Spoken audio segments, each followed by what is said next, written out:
Around midnight on May 2nd, 1971, 10 miles south of Fouke, Arkansas, just off of Highway 71, at the home of Bobby and Elizabeth Ford, a strange encounter took place. This encounter led to an attack on Bobby Ford, gunshots, and local law enforcement combing the area for hours. Bobby Ford had reported that something had attacked him and his family in their home. The mysterious attacker broke windows, threw large stones at the home, and even grabbed Bobby, badly scratching him, all while making a blood-curdling scream. The attack finally stopped when Bobby broke free and, along with his brother-in-law Don, fired guns at their attacker. The attacker was known to the locals as the Fouke Monster, and it had been roaming the swamps and forest around Fouke, Arkansas for decades. This, however, was the first reported case of the monster attacking someone. The Fouke Monster's attack on the Ford family spawned investigations, sensationalized media coverage, more unexplained creature encounters, and one highly successful movie. Is the Fouke Monster that attacked Bobby Ford and his family a real bipedal creature living in the swamps and forests of southern Arkansas? Or is it something else entirely? Let's take a look just beyond the shadows. We interrupt this program to bring you a special bulletin. In the 1960s and 70s, sightings of a large hairy creature in the swamps and backwoods around the town of Fouke, Arkansas, seemed to be increasing by the week.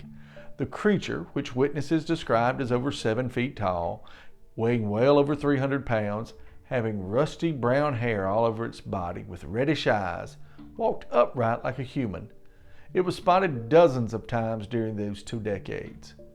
In 1964, a teenage girl, while out walking near her home, spotted the creature on the edge of the woods. In 1965, the monster was spotted by various hunters, various different places near Boggy Creek on several different occasions. During one of these sightings, a teenage hunter encountered the hairy beast at only 90 feet. The terrified young hunter fired his shotgun at the creature. Later that year, the people around Fouke even organized a hunt for the creature, using horses and trucks and on foot, but they came up empty-handed. In 1966, a school bus driver saw the creature crossing the road in front of her bus in the dim early morning light. Later in '66, another resident said the creature approached his home late one night, screaming, scaring his animals and his dogs and him. In 1969, 2 people were driving down Highway 71 near Fouke as they approached a man they thought was walking down the side of the road wearing a fur coat. It seemed strange. As they got closer, it was even stranger because what they were seeing was the Fouke Monster. In 1971, a local farmer and businessman, Willie Smith, found strange 3-toed tracks near a soybean field. The tracks were the size of a large human's footprint. Plaster casts were made of the tracks, and pictures of those casts were shown in all the local newspapers. This helped fuel the Fouke Monster's notoriety, and then the sightings increased. A small group of women and children spotted the creature near Willie Smith's soybean field. Nearly dozens of sightings occurred with the monster in the year 1971. The most famous of these being the attack on Bobby and Elizabeth Ford's home. Numerous newspaper reports of the creature had people all over the state wanting to know more about this mysterious hairy beast. Around this time, Texarkana resident Charles Pierce made a low-budget docudrama about the sightings of the monster. In 1972, the movie The Legend of Boggy Creek was released across the nation with enormous success. To date, The Legend of Boggy Creek is the 11th highest grossing film of the year 1972, earning over $22 million from just a shoestring budget of $100,000.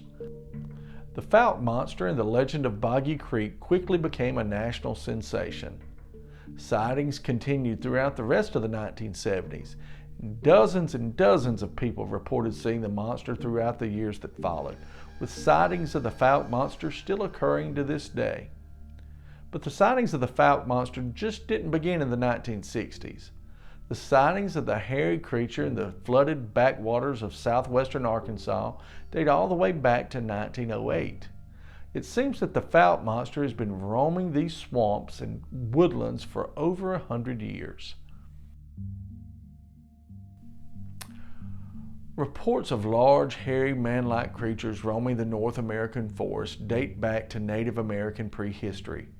Long before the colonization of the Europeans, Native Americans told stories of wild, hair-covered man-beasts, and each tribe had their own names for the creature. The Chinook tribe called them the Skookum. To the Sioux, they were known as Chiatanka, and the Seminole tribe called them Esticapaki. Once the Europeans arrived in North America, they started documenting these sightings. In 1721, a French Jesuit priest living with the Natchez tribe in what is now western Mississippi reported stories of a large hairy creature that roamed the forest, screaming loudly and stealing livestock. U.S. President Theodore Roosevelt, an avid western big game hunter, wrote a book in 1893. His book was entitled The Wilderness Hunter. It told a story of an elderly mountain man who was attacked by a foul-smelling, bipedal, hairy creature that destroyed his camp. It stalked him for days and later attacked his group, killing one of his companions by breaking his neck. Teddy Roosevelt was skeptical about his friend's story, but he never denied the story outright. In 1967, near the Klamath River in Northern California, filmmakers Roger Patterson and Bob Gimlin filmed the most famous 53 seconds in hairy monster man history. The Bigfoot film introduced the world to bipedal cryptids and made the Patterson-Gimlin film and Bigfoot famous. The word Bigfoot has now become synonymous in the English lexicon for a large, hairy bipedal creature. Bigfoot-like creatures have been sighted across North America for hundreds of years, and whether it's the Sasquatch of the Pacific Northwest or the Fouke Monster of Arkansas, these creatures all share common features. Most are described as large. Witnesses say the creatures range from 7 to 10 feet tall, weighing over 300 pounds. And for reference, the average American male is 5'9" and weighs 197 pounds, so these creatures are extremely large. Most are described as being covered in thick matted hair, mostly brown in color, but reports vary from a rusty red like the Fouke Monster to nearly dark black. Most have a foul smell. The Fouke Monster, like the rest of these creatures, tends to shy away from humans, but they will attack under certain situations. These attacks, however, are extremely rare. The monsters are said to produce a terrifying howl or scream that's described as one of the most chilling sounds you'll ever hear in the wild. So, is the Fouke Monster real? Is it a bipedal cryptid hiding in the Arkansas swamps, or is it something else? There are only a few possibilities for what the Fouke Monster truly is. The first possibility: the monster is truly what the witnesses say it is. It's an undiscovered bipedal cryptid, a large, hairy creature, something akin to a southern Bigfoot. Is it possible? Science would lead us to say yes, it is possible. Every year, newly discovered animals, birds, and aquatic life are documented by scientists. Large animals are discovered as well. Over the past 20 years, animals such as the Lasula monkey of the African Congo, the three-toed pygmy sloth of Panama, the beautiful clouded leopard of Borneo, and the strange sallow deer of Vietnam have all been proven to exist. All of these animals were once only conjecture until researchers proved their existence. So, using these animals as a gauge, it is possible that large animals can still be discovered in the 21st century. The second possibility: the Fouke Monster or any other Sasquatch-like sighting could be a simple case of mistaken identity. Most skeptics believe that these sightings are nothing but misidentified bears. Black bears are common through a large part of North America. There are bears throughout much of Arkansas, and although Fouke and Miller County are not known as bear country, The Ouachita Mountains of Oklahoma and Arkansas are only 50 miles away.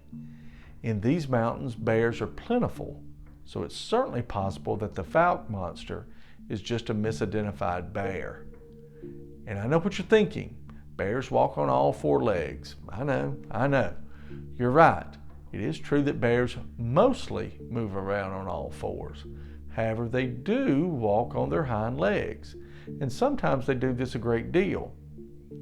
And also, black bears aren't always black. Sometimes they're brown, reddish brown, blonde, even gray. Black bears have multiple color phases, so it's certainly possible that black bears have been mistakenly reported as the Fouke Monster. The third possibility: the majority of the sightings are nothing but a hoax. The monster is nothing but a guy in a monkey suit. The footprints and the castings are faked. Hoaxes and the people that create them happen more than we think. The people that do this want their 5 minutes of fame, and they want it through the newspaper, the TVs, or now through social media. And although a hoax is possible in some of the cases, I don't believe it's always a hoax or a guy in a monkey suit, especially with the sightings that predate 1950. The last possibility for the truth behind the Fouke Monster. It's something that most of us humans can't understand. I've read articles and watched interviews of people describing these hairy creatures as some sort of interdimensional beings. Some people assert that these creatures appear from other dimensions and they're really aliens or spirits or demons. I'm sorry, that description places them in the realm of the supernatural. And in my opinion, that's the least likely explanation for what the Fouke Monster truly is. The supernatural requires faith, not science. And most people are not willing to believe these sightings are the product of another dimension on faith, and neither am I. So, is the Fouke Monster, the Boggy Creek Monster, real? Well, in the early 1970s, as a young boy, I walked into a small-town Mississippi theater and watched the movie The Legend of Boggy Creek with my brothers. I remember how the images of the monster moving through the woods terrified me. Later that night, I looked out of the window of our small home into the nearby woods and I wondered, is the Boggy Creek Monster looking back at me? Maybe he was. Maybe it's still out there, roaming the dark forest and swamps of southern Arkansas. The truth to the mysterious sightings of the hairy man-like monsters stalking the wilderness is out there. It's somewhere. It's just beyond the shadows. I'm Pete, and you've been watching Just Beyond the Shadows. If you like the video, please hit the like button. And if you like content about conspiracies and mysteries and the unexplained, then you're in the right place. Please subscribe to our channel. We post new content every Tuesday night at 7 p.m. Central. I'll see you then. Thanks for watching.